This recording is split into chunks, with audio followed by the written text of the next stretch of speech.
Hey, Fumblers, welcome back. We hope you all had a very happy holiday season. You all are enjoying your New Year's. Maybe you got some new goals. Maybe you're like us and attempting sober January. Let us know how you're doing. And I can't believe we are about to be in the final week of regular season NFL. Noel, what does week 18 mean to you? Week 18, oh gosh, it means everything, really. It means this could be the last time that we see Joe Burrow and the Bengals and T. Higgins, who will be in free agency next year, Mhm. play at home. They did last week, but this could be this could be the final time we see them this season, which will be very devastating, which we can get into a little bit later on why it's so devastating. But it means a lot to the NFL world. This is technically a holiday for the NFL if you think about it, because this is the last time a lot of people will be seeing their teams play Mhm. until basically August of next year. I So know. um, it's a big one. The NFL season is so short compared to like all other sports. We literally get 17 games in a regular season, and it's like, okay, see you guys in 6 months. Like, Yeah. our team's going to look completely different. All the stars that you love might have been traded away to other teams. So it's a really emotional sport. And yeah, it is sad that it's the last week of the season. And it reminds me a little bit of finals week in college, like just like the different like team dynamics of like you have some teams, like you have like the Chiefs or the Bills that like they've been doing great all semester. They're completely fine. Week 18 means nothing to them. They're like, they Yeah. can sit the starters if they want, they don't have to sweat it. Then you have other teams that are like, I really care about how week 18 turns out. I really need to Yep. ace my final. I'm between an A and a B. Like, I need to Yeah. show up. And that's, like maybe the AFC North race, the NFC North, like who's going to get the number one seed. You have the teams that are completely eliminated and they're like, I'm already booking my trip to Cancun for my summer vacation. So everyone's kind of all over the place, but we are Yeah. excited to tell you guys about the games that actually matter this weekend and which teams are still in the race for their spots in the playoffs. Yeah. And there's definitely some of those teams where it's like, will the curve work in my favor for some of those hard classes that Exactly, this is exactly. this week will determine the curve. So we're excited to watch. Yeah, like yeah, for some teams it's like I can get 100% on my final, but I'm going to need some other people to flunk to make sure that I get an A in the class. Exactly. They're gonna need some help, luck, and a prayer from God. I don't know. Yeah, see you guys all in the library until 3 a.m. studying tape. Yep, yep, exactly. Awesome. So yeah, we still have a lot to be decided, and we have a lot riding on week 18 of the NFL. So we'll go through in a little bit more detail what is at stake on both the AFC and the NFC side. But just from a high level, we are still looking for the division winners, or that, number one team of their specific division. For AFC North could be the Ravens, could be the Steelers. We also have the NFC North, could be the Lions or the Vikings. Both teams are sitting at 14-2. One will be number one and one will be number five. So there's just so much coming down to these final games in week 18. We also are deciding who the NFC South division winner is. It's going to be the Bucs or the Falcons. And we have one more playoff spot available in seed 7 for the AFC that we have 3 teams vying for. So a lot at stake here, a lot to be watching out for. And if you thought that, the NFL gets boring week 18, they're sitting out the starters, that is not the case for most of these teams. Yeah, it's gonna be a showdown up until the bitter end, the very last game, which we're closing out with the Lions Vikings, I Oh believe, yeah, on that's Sunday night. the And biggest one. that's gonna be the big one, and we'll be getting into that in a little bit later in the episode. Hell yeah. But yeah, let's start off with the AFC. So we already know the Chiefs are the number one overall seed. They only lost one game all season. They are Mm. the back-to-back returning Super Bowl champions, trying to do their three-peat, and they are off to a great start. Already at number one, they clinched the bye, and they're chilling. They're totally great. Week 18 actually doesn't matter to them at all. They will have that bye, and they'll be fine. We also have the Bills that are locked in at the number 2 seed, so it doesn't totally matter to them either. Number 3 seed is where it gets interesting. Currently, the Ravens hold the 3rd spot, but they are in competition with the Steelers. We'll tell you guys about how that can kind of shake up when we go through the games. 4, we do have the Texans locked in, and then that's it. Everything else can change, but we currently have those as our division winners, and then Steelers at the 5 seed, Chargers at 6, and Broncos are at 7, but we also have the Bengals and the Dolphins in the hunt. So let's talk about how this can all pan out in week 18. So there's 4 games that you guys are going to want to watch if you are cheering on any of these teams and curious to see where they're going to net out in the playoff picture. First is the Browns versus Ravens, Saturday afternoon game.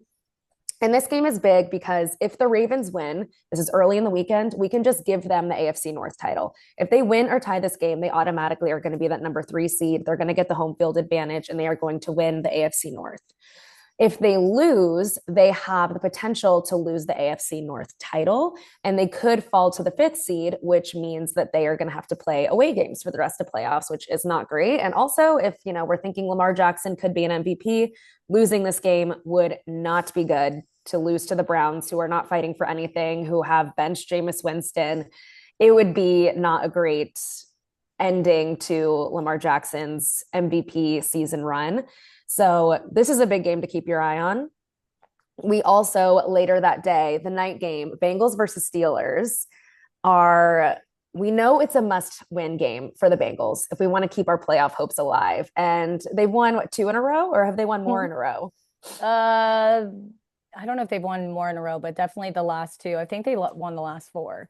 Oh my gosh. They are on fire right now. They're on a tear, yeah. And they are one of those students that's hoping for the curve of their class to work in their favor. Yes. So they need to win in order to keep their playoff dreams alive of hopefully clinching that number 7 seed.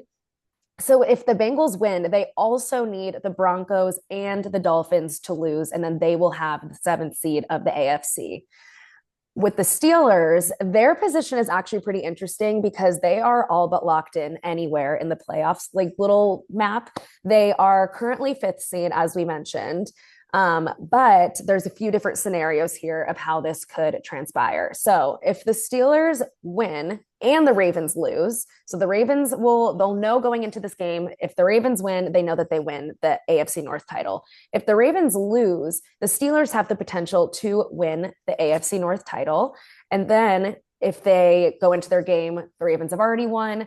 It still matters. This isn't a dead game for them. If the Ravens win and then the Steelers win, then the Steelers lock in that 5th seed. However, if the Steelers lose to the Bengals, which is what we hope happens for our Bangy boys, so we're all cheering for that to happen, they will potentially fall to the 6th seed behind the Chargers. The Chargers, of course, have to defeat the Raiders for this to happen. I don't want to jinx my boys, but when you're looking at games like Ravens versus Browns or Chargers versus Raiders, and one of the teams is maybe trying to sink their little draft position so they're able to pick someone better overall, it really doesn't benefit any of these teams that don't have any playoff contention to win. Yep. So it seems likely that we could be facing one of those scenarios where the Ravens defeat the Browns, the Chargers defeat the Raiders, and how the Steelers play against the Bengals will determine whether or not they're in that 5th seed and they're facing off against the Texans, which I think is one of the more favorable matchups in the AFC, or they lose and they would have to go play the 3rd seed, which ironically is the Ravens. So the AFC North is always interesting. But one more game that is very interesting this weekend as well is a Sunday game. And I know I mentioned the Chiefs are completely chilling this weekend, so it doesn't actually matter to them if they win, but they are playing the Broncos, and it absolutely matters to the Broncos if they win this game. The Broncos win, and they clinch that 7th seed in the AFC. So they do control their own destiny. Another option is if they lose to the Chiefs, which would be funny, but also the Chiefs beat everyone. So this is a very likely scenario. Even if they sit Patrick Mahomes and all their starters, the Bengals and Dolphins both losing would also make it so that the Broncos are the 7th seed, since they're currently in the lead and have that spot. But as we mentioned, the Bengals are really heating up. The Dolphins also are really heating up. They went 2-6 in their first 8 games, and then their last 8 games, they've gone 6-2. So Bengals and Dolphins, maybe they slacked off at the beginning of the semester, but they've come back in hot and they are ready to steal this number 7 seed from the Broncos, who are currently on a 2-game losing streak. And that is my recommendation for what to watch. There is one other game on at the same time, which is Dolphins versus Jets. And so, of course, we'll just go over the scenario there that Dolphins could get the number 7 seed if the Broncos lose to the Chiefs, playing at the same time as them, and they have the tiebreaker over the Bengals. So the Bangy boys, we need a win against the Steelers, and we need a loss from the Broncos and from the Dolphins against the Jets. So a lot at stake here. It's a little confusing. Perhaps we'll throw in a graphic with all of these win or lose scenarios. All this to say, there is so much going on. Noelle, as a member of the AFC North, as you and the Bengals are, I want to know who you would pick between the Steelers or the Ravens as you think the most deserving and likely winner of the AFC North title this year. Well, as a Bengals fan, since they are playing the Steelers, I would like to see the Ravens win that game, Mhm. and take the AFC North. Our chances of winning the AFC North, as you've mentioned, are far along. We're just fighting for a chance for the 7th seed, and a lot needs to happen. Not only do they need to control their own destiny, but they also need to have a lot of luck Mhm. on their side, a lot of people to lose. So, with that said, I would like to see the Ravens. Although it is just like an interesting story, just watching how the Steelers have come about this season. Because as we know, there was a big quarterback reshuffle at the beginning of the year. We didn't know, well, there were some questions on whether or not Russell Wilson or Justin Mhm. Fields was going to be playing, and they both got some starts in some games. And they've come a long way, and they've fought all the way up to potentially get the first seed in the AFC North, which is already really hard. Mhm. But selfishly, I would like to see the Ravens.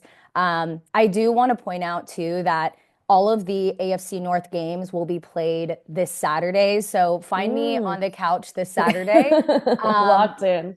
I'm going to be locked in. And not only that, all eyes have really been on the AFC North this year because they have had in-season Hard Knocks live for the past few weeks. I believe there's currently 4 episodes out. And something really funny about the Steelers, like Mike Tomlin is just such a character. And it's so funny seeing like him and Russell Wilson interact with each other because they're both like, Mike Tomlin is a little bit more intense, but they're so like motivationally driven and they motivate each other and it's almost like Yeah. looking in the mirror in certain ways.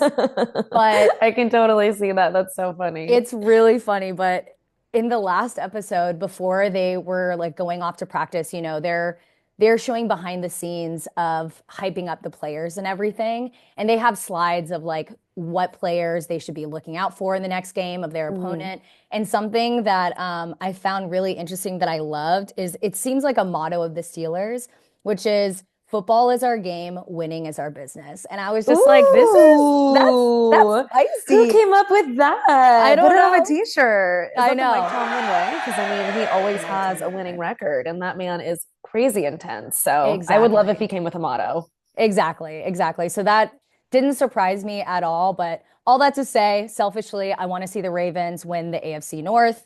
Um, and we want to see the Bangies, have a fighting shot. I think I they have like a 10% chance of making the playoffs, but that's Hey, not that's not zero. zero. Yeah. It's not That zero. is a chance, is what you're saying. We'll take it. Bengals fans are stoked, but also just completely like chewing off our nails at this point because there's a lot that needs to happen. Yeah. I feel hopeful about the Chiefs beating the Broncos, even if they literally sit part of their starters, Yeah, I do too. Who because knows? they don't lose. Hmm. So sorry, Broncos, you're going to continue your losing streak. The Bengals Yeah. already showed the Broncos who was boss this past weekend in overtime, and you're just going to pass them up. It's going to be such a great story. Exactly. And I feel like a lot of the networks are talking about how the Chiefs, they'd rather see, the Broncos in the playoffs versus versus the Bengals, Hmm. just knowing how good that they've played. They usually get hot in the playoffs or right before. Yeah. But still yet, I don't know. There's a part of me that we don't know what Andy Reid has in store. I forget who is starting for the Chiefs. Is it Carson Wentz? Carson Wentz. I think so. Yeah. I think Andy Reid said that the starters were sitting, Yeah. but I know a lot of other coaches. I was watching videos of, I think it was like Dan Campbell, Jim Harbaugh was one, or even Bill Belichick. They were like, we don't sit our starters because it was like you could only sit like 6 or 7 guys. And they were Mm. like, how do you tell the rest of your starting lineup you're not as valuable to me as these 6 or 7 guys? And if you get injured, that matters less to me than if these guys get injured. And Yeah. like, I think that's an easier case to make if it's just your quarterback because you can't, play without Patrick Mahomes. But I feel like he said he was sitting more of the players. So it'll be interesting to see who the most important people to Andy Reid are. I know. Well, time will only tell. We have a countdown Yeah. with these games, but very, very exciting stuff on the AFC side. And, week 18, that's why it is so crucial. And probably some of the biggest games of the year outside of the playoffs and the Super Bowl coming down I to the wire. I know. I love high stakes games. Nothing is better. I'm going to be so glued to my TV, as you mentioned, just all weekend. It's going to be amazing. Yeah, it's going to be great.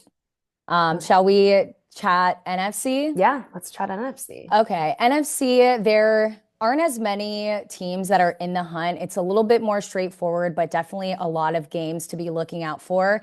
Starting with the first through the seventh seed, I'm just going to go one by one and kind of start there. First, we have the Detroit Lions, who are currently in the first seed. A lot can change after this weekend. They're currently sitting at 14-2.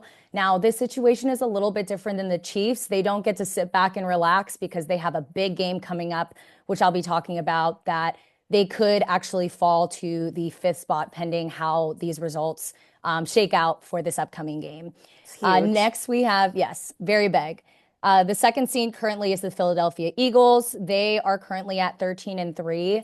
I don't think that this game really matters just because of how their record is, and that third and fourth seed, all the seeds beneath them, their records are just their record is so much better than the rest of them that they kind of have that second locked in.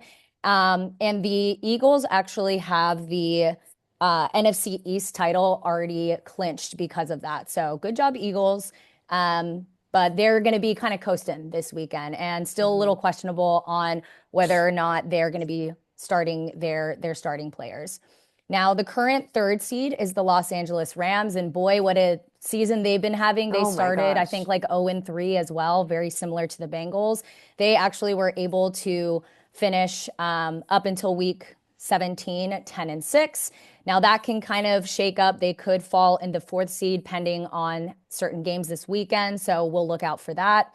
The Tampa Bay Buccaneers are currently at the fourth seed. They're 9-7. Again, have a big weekend coming up. And I'll touch on some of the scenarios on how they can clinch that spot or if they are not in the playoffs anymore.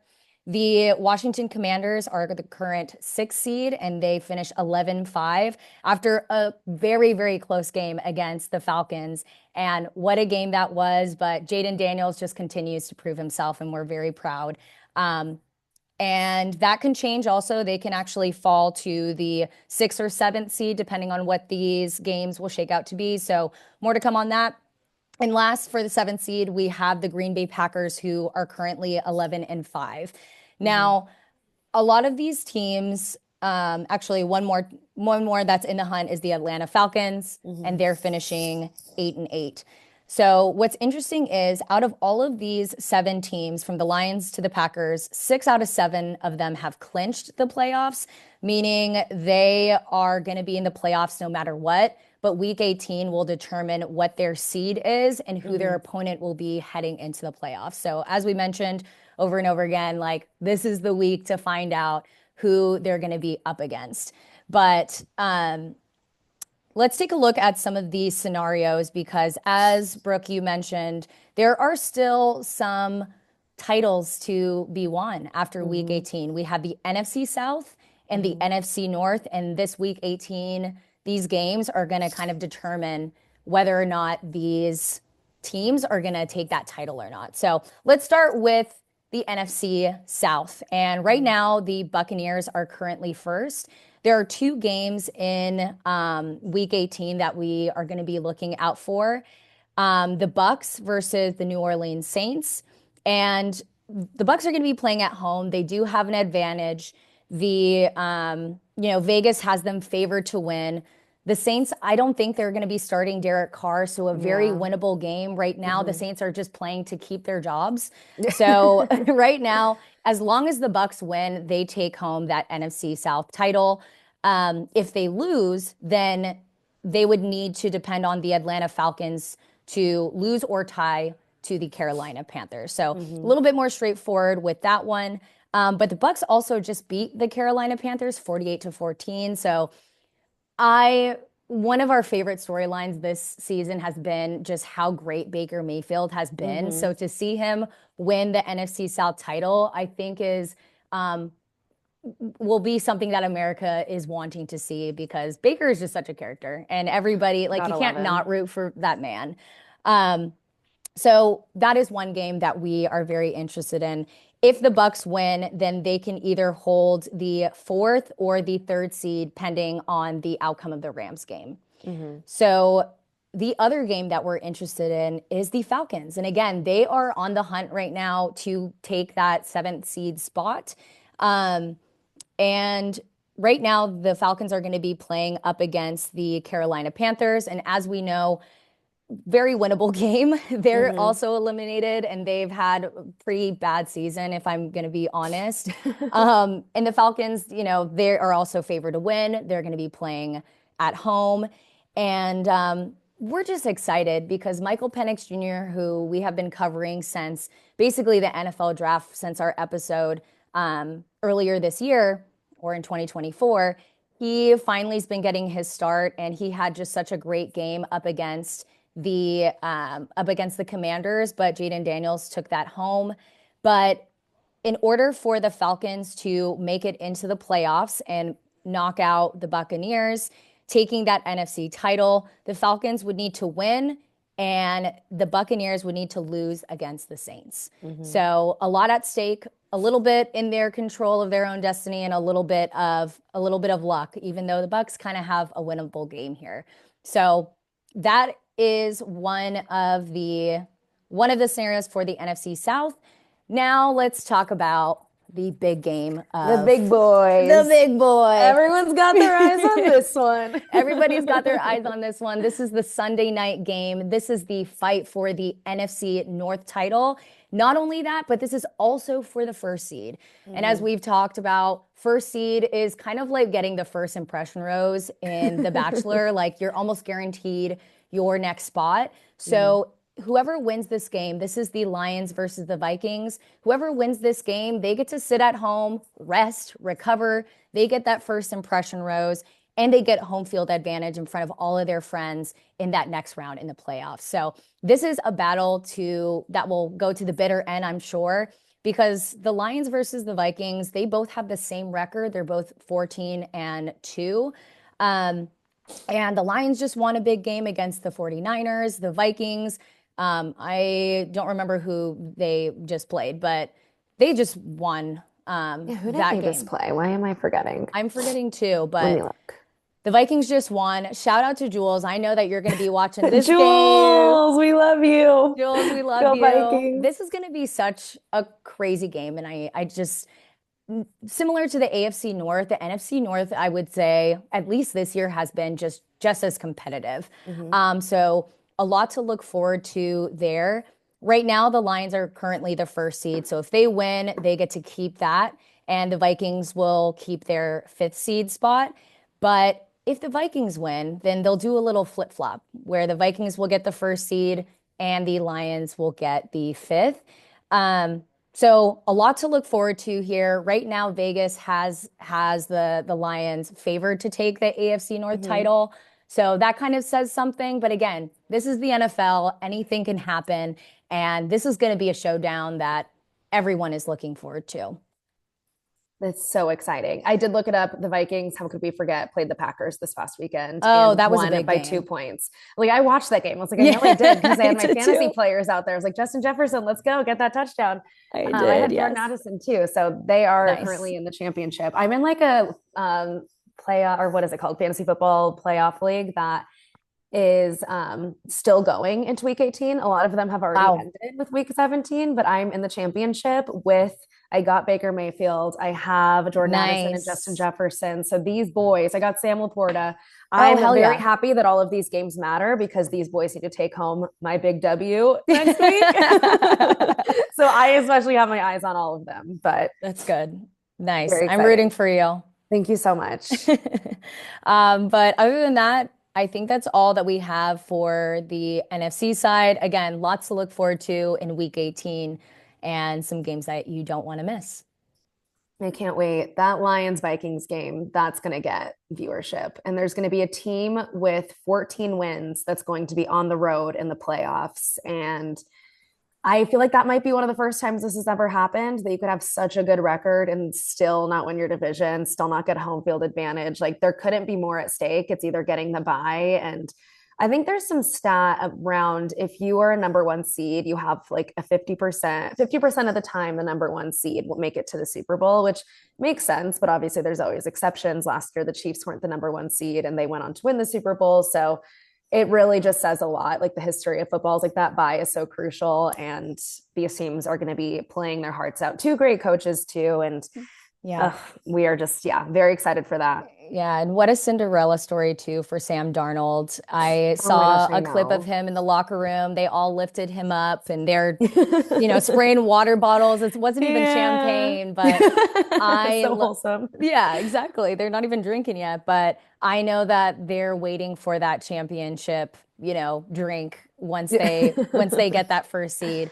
But it's great to see that team just kind of rallying around what I would call maybe a veteran of the NFL. He's been in for several years now. And it's kind of like the Baker Mayfield story where, you think that these guys are kind of at the middle to the end of their career based on like the amount of years simply of them being in the NFL. But they're about to be in the playoffs and who knows, they can take it all the way to the Super Bowl for both of those teams. So very excited for Sam Darnold. And we'll be watching. You'll have to see it. They better give him that contract in the offseason. I think he's just on for 1 year. So he Yep. better be getting signed. He's been having a great year. I've actually seen recently that people are wondering if he should be in the MVP race. Currently, he is not. I know we only have a few more minutes, but let's quickly touch on the MVP odds, and then we can also like bring it back after week 18 to see how things pan out. The Yeah. two current favorites, as you guys probably know if you're listening to this podcast, are Josh Allen, who has been the favorite since probably around the middle of the season. He's minus 300 in Vegas right now, which means it's an implied probability of about 75% he's going to win MVP. Then you have Lamar Jackson as the number two option. Lamar's already won MVP twice, and he is plus 225 or an implied probability of around 30% to win MVP. So this has been a really messy race for the MVP because there's a lot of, I guess, just talk from either camp about why their man is the clear winner and there shouldn't even be any debate. It's all said and done. And you have the NFL kind of feeding into this too. So the two sides of it are first the case for Lamar Jackson, and the NFL will post these graphics of, wow, look at how close the MVP race is. And it shows side by side, their passing yards, their rushing yards, their touchdowns, their interceptions. And Lamar has Josh Allen beat in every single one of these categories. And by posting graphics like this, and again, the NFL is posting these, so I feel like they are trying to get people fired up. Like it is Yeah. very clear if you are just looking at the stats that Lamar Jackson has better stats than Josh Allen. And if that was the only thing the MVP race was dependent on and there was no other nuance, then it's like, sure, yeah, give him the title. However, the other things you have to consider are, of course, the team records. The Bills have already clinched the number two seed in the AFC. The Ravens have lost two more games than the Bills currently, and they are fighting for either number three or number five. But either way, they are finishing in the NFC below the Ravens or below the Bills. Another thing the Bills have going for them is they were the only team, without counting week 18 if they lose, to beat the Chiefs all season, the back-to-back returning Super Bowl champions. So the little nuances are pointing more towards Josh Allen. Another thing a lot of people are pointing out in the Josh Allen camp are the expectations for the Bills going into this year were much lower considering they lost Stephon Diggs. And that was, the number one go-to guy for Josh Allen. Now this season, he's spread out the ball a ton. They don't have a single receiver or rusher that has gone over 1,000 yards. So people are saying he's had much less of an exciting kind of co-star cast around him. And he has actually been the most valuable player on the team, which is what the award is. He has made the biggest difference among a cast of not as exciting characters. On the other hand, you have, Derrick Henry, who's rushed for almost 2,000 yards on the Ravens. So it's I think it just depends what you believe in more is more impactful to the team. Is it just straight up stats, or is it how they actually are they the ones who have carried their team to this record and haven't had a lot of help from the auxiliary, other supporting cast members of their team? So Noelle, who do you think is going to be the MVP this season who You know, deserves it. I'm gonna go off the cuff here, and I'm gonna say my guy Joe Burrow. Against all odds, Forget all of that. if he makes the playoffs, like that is crazy. And I know that you listed out the stats and everything, and the team's record. And honestly, if it wasn't for the Bengals record, there wouldn't even be a question of Joe Burrow being in this conversation. But because of that, I think that that is really what's holding him back, because he's leading the NFL in passing yards, in touchdowns, in that, but it's just the record that's hard to come by. I know that, there's things like passer rating and QBR that I think Lamar does have him beat in, of course, but I'm gonna go with my heart.